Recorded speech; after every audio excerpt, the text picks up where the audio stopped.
Cold air pushed through the seam in the wallpaper like the house was breathing. I pressed my palm against the wall and felt a hollow, a circle where a handle used to be, filled smooth with putty years ago. Upstairs, the pipes ticked. If I pulled here, the wall would come away and tell me a story it had hidden from everyone who lived here before us. We bought the place because it looked honest. Brick-fronted, narrow, the kind of old terrace you pass without a second glance. The survey called the cellar nominal utility, which I translated as damp and forgettable. Stone stairs, a rail that wobbled, a light that hummed like a trapped fly. Old houses settle, I told myself. Drafts and wayward wires are part of the charm. This wasn't a draft. This was breath. The wallpaper, flowers strangled by their own vines, had curled at one corner after a humid week. Under it, a faint rectangle traced itself on the plaster, a door-shaped shadow. I slid a knife beneath the paper and found wood as pale as bone. The knob hole had been patched flush. No hardware, no trim, and erasure with edges. Air slipped out that smelled like pennies and damp stone. The door was full-sized, heavy.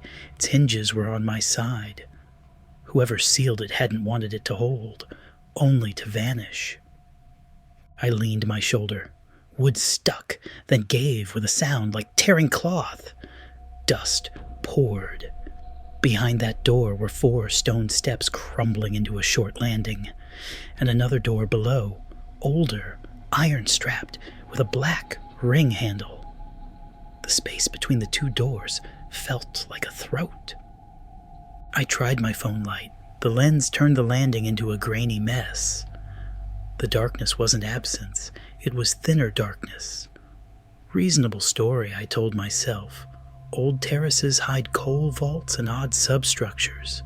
Cities are layered like bad paperwork. The ring was cold and greasy. It creaked once when I tugged, then rotated as if reluctant to help. The latch lifted. The lower door opened a hand's breadth and stopped. A gust touched my face, dry wool and iron. I widened the gap and peered in. A man stood facing the wall, only a yard inside. Dark suit with the thin shine old wool gets, a hat brim that would have shadowed his eyes if he had turned. He didn't turn. He breathed in time with the room, as if they were taking turns. Hello? The word felt steamed, borrowed. I stepped, gravel grit under my shoe. His foot lifted, like a puppet remembering it had strings. Heel slid backward, shoulder followed in the wrong order, the way a fall looks rewound. The other foot slid back, then back again. The hat stayed level. Motion stuttered, like time had dirt inside it. I retreated. He learned speed. He crossed the room in a handful of jerks, each longer than the last, as if distance obeyed a different math there. My palm hit wood. The cellar light died. Dark teaches new rules. Leather rasped. The iron ring moaned. He came through the second door without turning, like the hinge was in his spine. I lunged for the steps and missed. My shins tore along stone. My teeth clicked hard enough to taste copper. My phone lit the floor in a white smear. Reflex made me grab it. Panic made me throw it. Into the landing where it shone like a lighthouse for things that shouldn't sail. A sleeve brushed the threshold. A hand that belonged to a glove I couldn't see. I slammed the kitchen door, threw the bolt, dragged the table and chairs. Upstairs, my wife called my name with the tone reserved for minor disasters. I couldn't answer. I waited for a hat to press the glass, a ring to scratch. Nothing did. The police arrived steady and unsurprised. They unbarricaded with practiced motions and invited me to hold the flashlight like I was helpful. The cellar light worked on the first try. Smug. Torn wallpaper lay like shed skin. Dust sat in my footprints, and in longer tracks that ended at the second door. It was closed. They forced it 2 fingers wide, found a chain snapped on a weak bulb. Inside, thin concrete floor cracked like parched skin. A brick wall where dirt should be. Scratches in the surface, like someone had used the room as paper. They went in. I didn't. Good news. No person. Bad news. The room was real. My fear had walls. One officer traced a gouge shaped like a broken square, a branch off a line, a spiral that stopped early. The other pointed at stains dark as old oil and asked where we kept the mower. We don't own one. The smell, metal and cloth, pushed from the corner like steam. They shut the light. They shut the door. Seal this and keep it sealed, they said. People make odd spaces when they don't want to report changes. At dawn, a builder came with a van and a hum he used like armor. He frowned at the double door arrangement and said under pavement vaults, the way you say a first name. He promised a proper wall, so even future me would have to work to remember it. That night, the house breathed louder. Our bedroom keeps sounds 2 beats longer than it should. Trucks pass, the glass holds a second of their wake. A neighbor coughs, the wall mutters back, polite. I lay listening to the house's double breath. I told myself the storage vault story until it required me to erase the man I had seen. At 3 a.m., water knocked through pipes. The radiator sighed. I watched a wardrobe hinge like a horizon line and waited for it to become a brim. The builder returned, cut to studs, stacked block, skimmed smooth. The new wall was perfect, too clean for the seller's story. We paid him.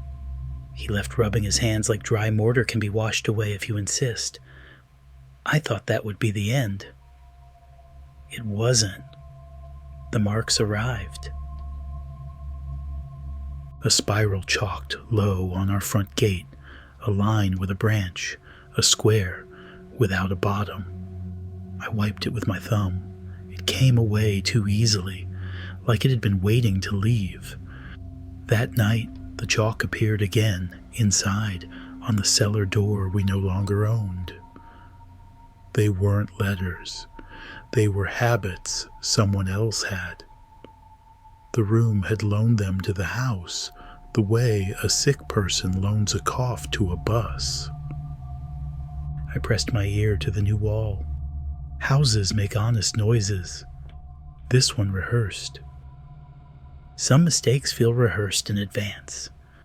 I didn't open the wall, but I did go down to the kitchen at 2 a.m., lights off long enough to prove I could stand it, then all on at once. The new wall waited, cool but not cold. Somewhere deeper, a hinge moved.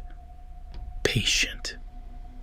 Like a person clearing a throat at the back of a pew. I turned. I knew where the iron ring would be if it weren't entombed. I knew how it would complain if it were pulled. Old sounds pressed play in an empty room. Then the fridge hummed back to life, handsome, modern, sane. Relief, lifted, then caught. On the new wall, a hat-shaped shadow settled, crisp as a cutout. It sharpened without the light changing. Shadows don't do that unaided.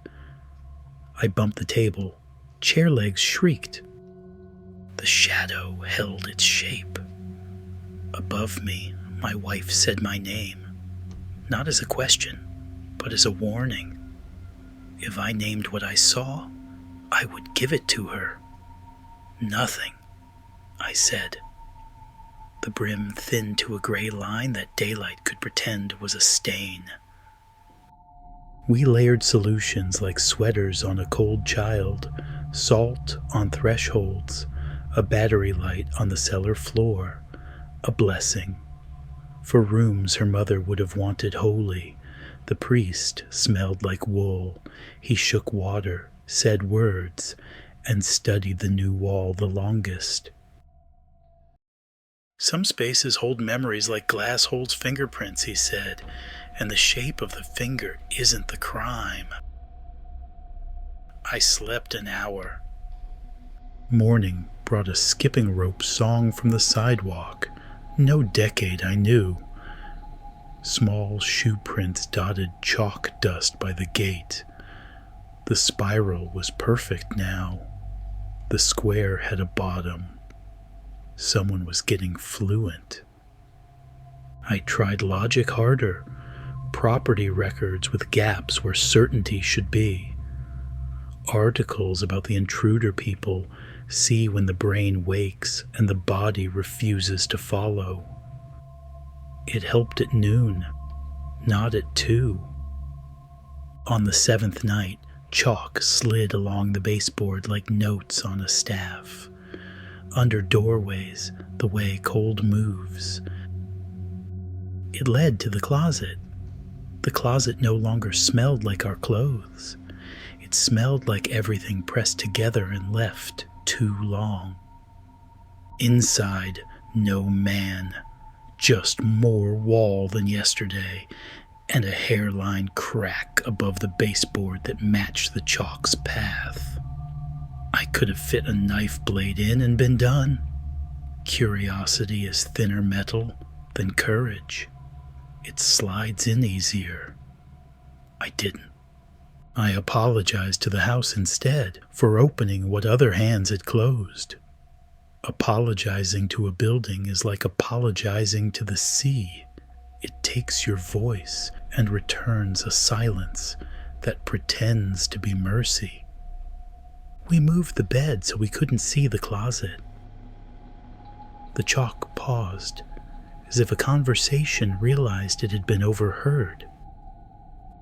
The refrigerator kept its promises. The house exhaled more slowly. One last time I stood in front of the new wall because I had convinced myself there would be nothing to see.